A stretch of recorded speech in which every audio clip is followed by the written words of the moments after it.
नमस्कार, मी प्रसन्न जोशी. लक्षवेधीमध्ये आपल्या सगळ्यांचं स्वागत. विचार बदला, नशीब बदलेल, अशा प्रकारची वाक्य आपण ट्रकच्या मागे, रिक्षाच्या मागे बघत असतो.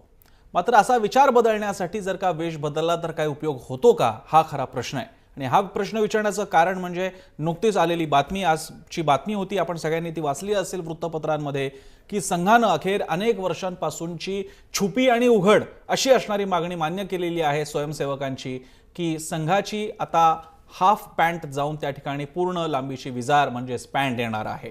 अनेक वर्षांनंतरचा हा बदल आहे. खरं तर एखाद्या संघटनेतल्या अशा कुठल्या कपड्यांच्या बदलांकडे चर्चा होईल इतकं काय असा कदाचित प्रश्न पडू शकतो.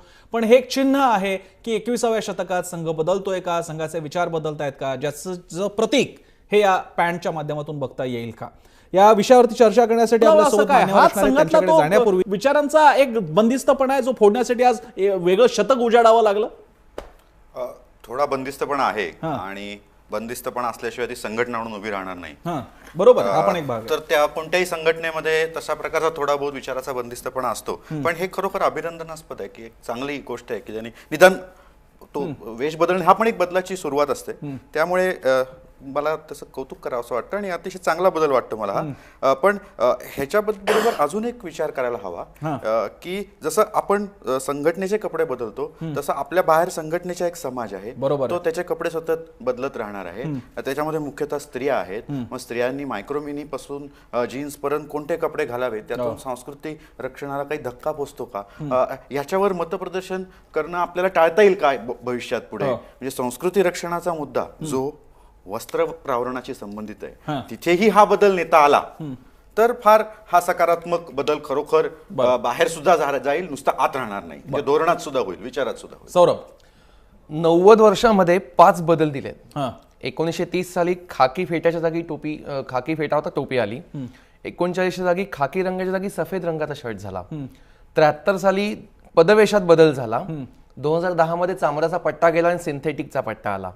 आणि 2016 मध्ये आज आपण बोलतोय असं विचार बदलली, विचार बदलतील का, बरोबर, इथून ही खरी सुरुवात आहे.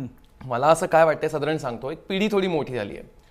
महाराष्ट्रासारखं राज्य जे देशातला सर्वार्थ नंबर घटना घडताय, या संघाचाच हा परिणाम आहे.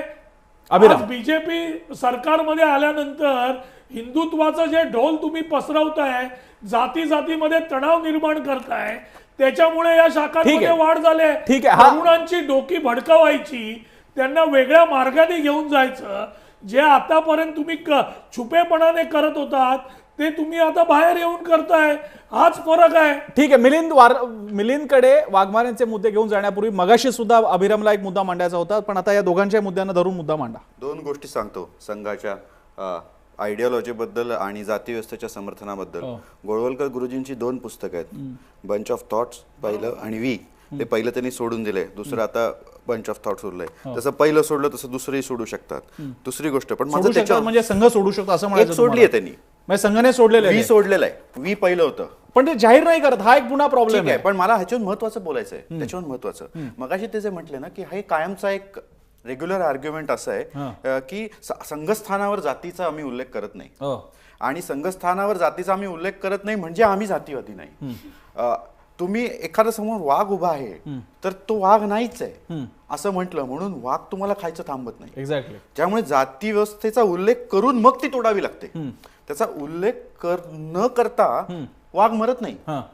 म्हणजे इथे पुढे जावं लागणार आहे. ठीक आहे, म्हणजे कदाचित सुरुवातीच्या संघटनात नसेल झालं, पण आता जसं त्यांनी सुरुवात चांगली केली आहे तर पुढे उल्लेख करून ती तोडावी लागणार आहे. त्याच्यातून पळून जाता येणार नाही.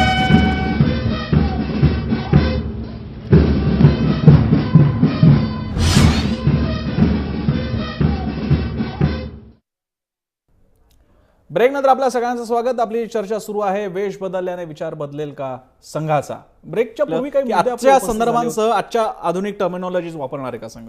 हा, म्हणजे मुद्दा असा, म्हणजे मगासपासून जी चर्चा चालली आहे, पुस्तकाचं काय करणार, मनूचं काय करणार, या सगळ्यात गोंधळ असा होतो की संघवाले ज्याला धर्म मनू समजत असतात, लोक त्या कशा तरी वेगळ्यालाच समजत असतात. तुम्ही ज्याला पंथ समजता आम्ही त्याला धर्म समजतो, तुम्ही ज्याला धर्म म्हणता त्याला आम्ही पंथ म्हणतो, आम्ही ज्याला धर्मनिरपेक्षता म्हणतो तुम्ही त्याला छद्म धर्मनिरपेक्षता म्हणता. आता मुद्दा असा की ज्या आधुनिक ज्या काही जगाने तुम्हाला आता कपडे तुम्ही सगळ्या जगाचे स्वीकारले उत्तम, पण विचार हा मुद्दा खूप पुढचा आहे विचार बदलाचा, पण ज्या आधुनिक परिभाषेत सगळं जग बोलतं त्या आधुनिक परिभाषेत म्हणजे जग ज्याला धर्म म्हणतं त्याला धर्म म्हणायचं, जग ज्याला पंथ म्हणतं त्याला पंथ म्हणायचं, असं तुम्ही जगाची परिभाषा स्वीकारणार का? ठीक आहे मिलिंद, तुम्ही आधुनिक परिभाषा स्वीकारणार का? समरसता नव्हे समता, पंथनिरपेक्षता नव्हे धर्मनिरपेक्षता, तुम्ही स्वीकारणार आहात का?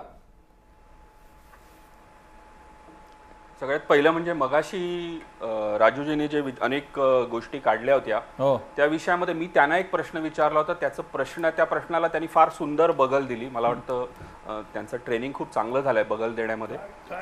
मला असं विचारायचं होतं की संपूर्ण मी असं म्हटलं, अभिरामजींनी जसं मगाशी म्हटलं की 91 वर्ष 1925 सालपासून आजपर्यंत संघ चालत आलेला आहे.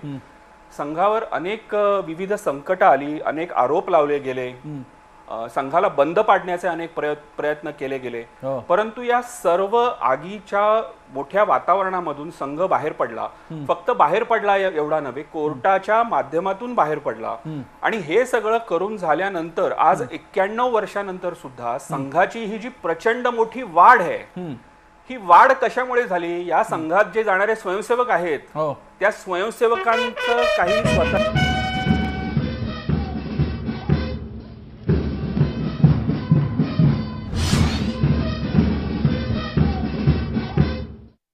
वेश बदलल्याने विचार बदलतील का? संघाबद्दलच्या आपल्या चर्चेच्या शेवटच्या टप्प्यात आहोत. शेवटची काही मिनिटे आहे, त्यामुळे माझ्या सगळ्या वक्त्यांना पार्टिसिपंट्सना विनंती आहे की तुम्ही तो मुद्दा धरूनच मांडा. आणि आता आपण विचारांबद्दल बोलणार आहोत. वेश त्यांनी बदललेला आहे. अभिराम.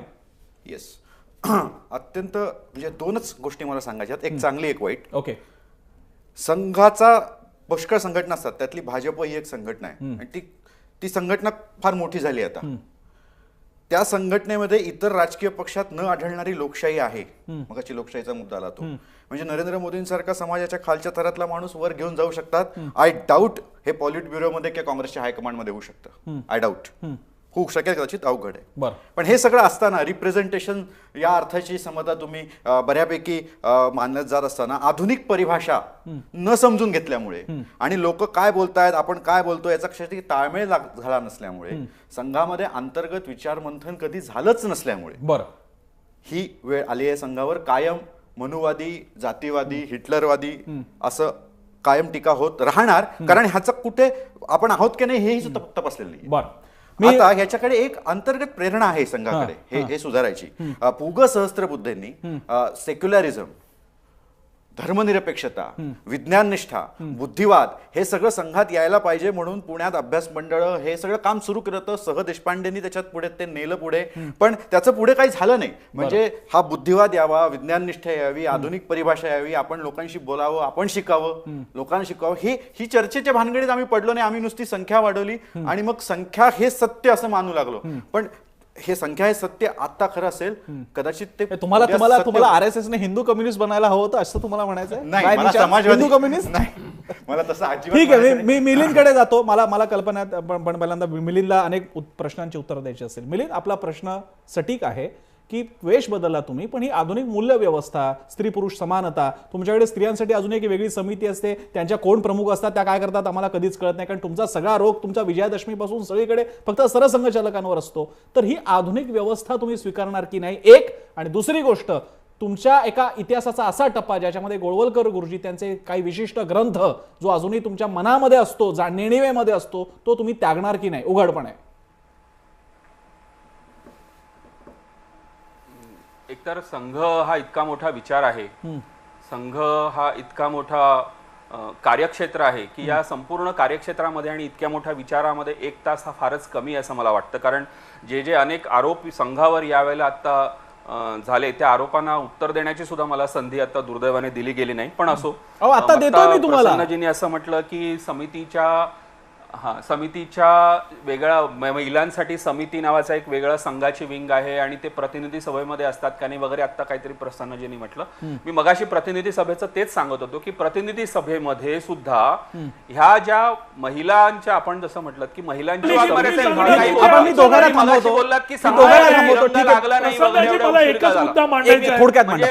थोडक्यात एकच मुद्दा मांडतो. संघाची विचारसरणी ही पूर्णपणे हिंदुत्वाची आहे, जातीभेद मानणारी आहे, मनुस्मृती मानणारी आहे. जर यांना आधुनिक परिभाषा आणि आधुनिक विचार करणार असतील तर संघ मनुस्मृती उद्या जाळणार का?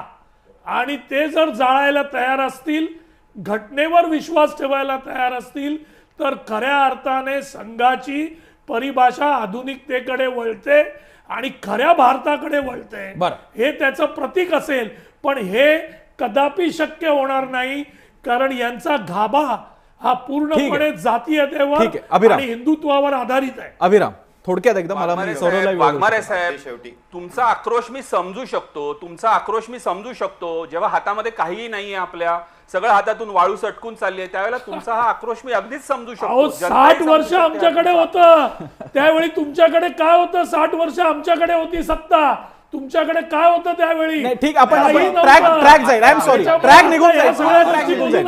ठीक, अभिराम मिलिंद प्लीज अभिरामकडे मी अभिरामकडे चाललो. अभिराम, दोनच गोष्टी लक्षात ठेवायला लागतील. तुमच्याशी थेट बोलतो निर्लेकर. अख्ख्या कार्यक्रमात तुमच्यावर 3 आरोप झाले: मनुवादी, जातीवादी आणि काय असंच, म्हणजे काय ते तिसरा शब्द त्याला जो असेल तो. समजा तुमच्या सरसंघचालकांनी उद्या मनुस्मृती जाळली तर ह्यांना काय करावं लागेल याचा तुम्ही विचार करा. पहिली गोष्ट, हे इतकं सोपं असणार नाहीये. मला मान्य आहे तुम्हाला जातीभेद पाळताच येणार नाहीयेत आजच्या जगात. म्हणजे जसे तुम्ही कपडे बदलले ना, तुम्हाला जाती सुद्धा पाळता येणार नाही. जगाचा प्रवाह चालला निघून विज्ञान तंत्रज्ञानाने, त्याला कोणी उलट वळवू शकत नाही. ती तंत्रज्ञान विज्ञान पुढे घेऊन जाणार आहे. तुम्हाला ते बदलावे लागणार आहे. कधी बदलणार हे तुमच्या हातात आहे. आणि त्यासाठी तुम्हाला सगळ्यात महत्वाचं म्हणजे वैचारिक दृष्ट्या ज्या आधुनिक पॉलिटिकल टर्म्स आहेत, राजकीय टर्म्स आहेत, समता, स्वातंत्र्य, बंधुता, व्यक्ती स्वातंत्र्य, कपड्यापासून जे सुरू होतं स्त्रियांच्या, तिथून सुरुवात करावी लागणार आहे. त्याशिवाय पर्याय नाही. किती लवकर करणार हा मुद्दा. सौरभ, शेवटची कमेंट तुझ्यावरची आहे. कुष्ठरोगांमध्ये पण यांचं कार्य आहे, वेश्यांमध्ये पण यांचं कार्य आहे. काटली संघाने त्यासाठी तुम्हाला शुभेच्छा. पण तरी सुद्धा मी वेर्लेकर तुमचं खास अभिनंदन करणार आहे. जनरली अशा चर्चांमध्ये संघ स्वयंसेवक सहभागी होत नाहीत, जे त्यांनी झालं पाहिजे, लोकांसमोर आलं पाहिजे, भूमिका मांडली पाहिजे. कारण भाजपवाल्यांना बोललं तर ते म्हणतात आमचा संघाशी संबंध नाही, ती फक्त आमची मार्गदर्शक संस्था आहे. अशा वेळी तुम्ही आलात यासाठी वेर्लेकर तुमचं खास अभिनंदन. यापुढे सुद्धा संघ स्वयंसेवकांनी जरूर अशा चर्चांमध्ये यावं आणि सरळ आपले मुद्दे मांडावेत. त्यामुळे पहिल्यांदा तुमचं अभिनंदन. त्याचप्रमाणे आपले वाघमारे, अभिराम आणि सौरभ, तुमचंही आभार की तुम्ही आलात, चर्चेमध्ये सहभागी झालात. चर्चेमध्ये थांबण्यापूर्वी आपल्या प्रेक्षकांनी काय कौल दिले आपण बघूयात. आपण प्रश्न विचारला होता, संघाचा गणवेश बदलल्याने विचार बदलतील का, आणि लोकांनी काय कौल दिला, लोकांचं काय म्हणणं आहे त्यामध्ये आपण ग्राफिक्सच्या माध्यमातून बघूयात. विचार बदलतील का?